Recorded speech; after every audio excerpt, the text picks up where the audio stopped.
Assalamualaikum warahmatullahi wabarakatuh.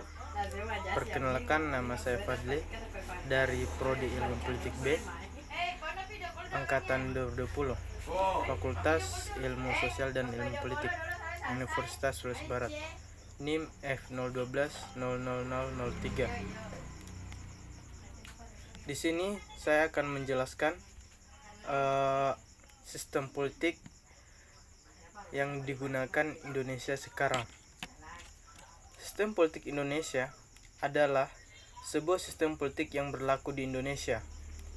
Faktor yang mempunyai nilai abadi sebagai fundamen dan merupakan konsekuensi pendirian negara Indonesia, seperti falsafah negara dan lain sebagainya. Dalam banyak hal, walaupun bersifat transcendental, tapi sudah nyata diterima sebagai suatu kenyataan, kiranya perlu dipertimbangkan pengaruhnya terhadap sistem politik Indonesia. Walaupun dipergunakan pendekatan yang menyisihkan pengaruh falsafah sebagai hasil aktivitas merenung-renung, kemudian dapat diuraikan lebih lanjut bahwa pada sistem politik Indonesia akan ditemui faktor lingkungan yang mempengaruhinya. Sistem politik termasuk sistem politik harus secara terbuka pengaruh dari lingkungannya, di samping juga dapat mengubah lingkungannya.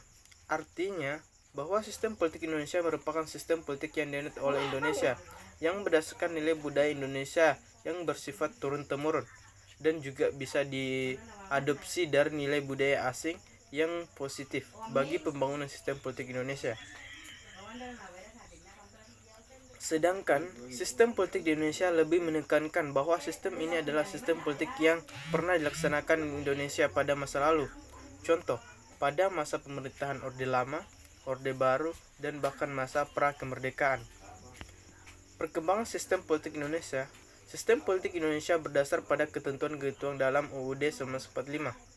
Sistem politik Indonesia mengalami banyak perubahan setelah ada amandemen terhadap Undang-Undang Dasar 1945. Perbandingan sistem politik Indonesia sebelum amandemen dan sesudah amandemen Undang-Undang 45. 1. Sistem politik Indonesia sebelum amandemen UUD 1945. Indonesia adalah negara kesatuan yang terbentuk republik. Hal itu berarti bahwa kedaulatan berada di tangan rakyat dan sepenuhnya dijalankan oleh MPR.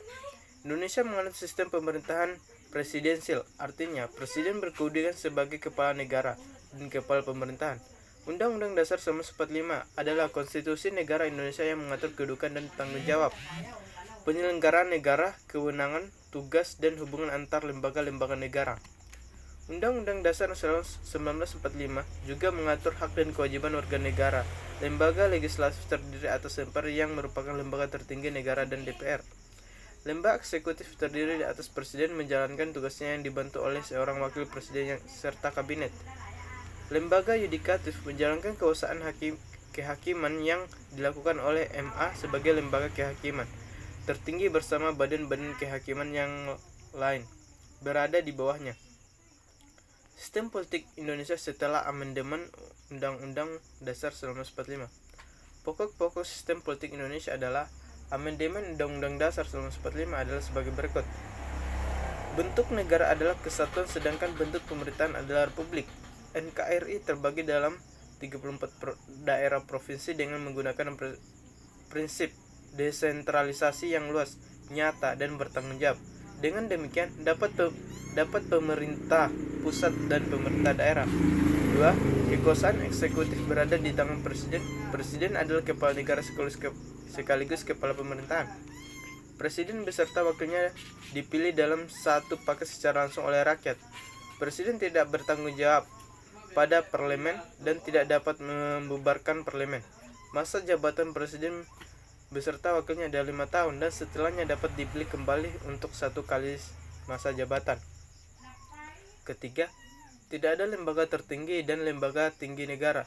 Yang ada lembaga-lembaga negara seperti MPR, DPR, DPD, BPK, Presiden, MK, KY, dan MA. DPA ditiadakan yang kemudian dibentuk sebuah Dewan Pertimbangan yang berada langsung di bawah Presiden. Yang terakhir, kekuasaan membentuk undang-undang ada di tangan DPR. Selain itu, DPR menetapkan anggaran belanja negara dan mengawasi jalannya pemerintahan. DPR tidak dapat dibubarkan oleh presiden beserta kabinetnya, tetapi dapat mengajukan usulan pemberhentian presiden kepada MPR. Oke, itulah tadi penjelasan sedikit tentang mengenai sistem politik yang digunakan di Indonesia sekarang. Apabila ada kesalahan dalam pembuatan video ini, saya ucapkan minta maaf, dan sekian dari saya. Assalamualaikum warahmatullahi wabarakatuh.